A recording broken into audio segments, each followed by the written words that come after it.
আসসালামু আলাইকুম বন্ধুরা, তো কেমন আছেন সবাই? আশা করি সবাই ভালো আছেন। তো আমি একবারে চুল টুল টাকলা করে আল দিছি, পরে দিশা পাইতেছি আমার অল্প খারাপই দেখা গেতেছে।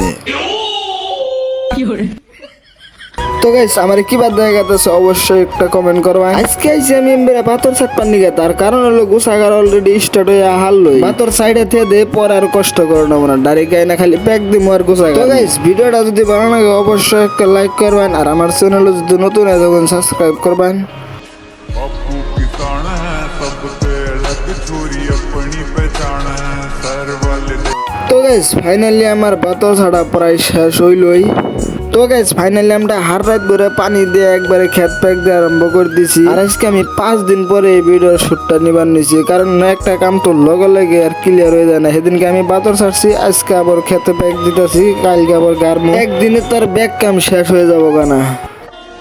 बापू किसान है सबसे अलग छोरी अपनी पहचान है सर वाले देखियो के छोरे तूने सारे गाँव वाले छोरे भी खुद की पहचान है खेतों में जाके देख रही তো গাইস, বাই দ্য ওয়ে, আজকের ভিডিওটা কিন্তু এ পর্যন্ত।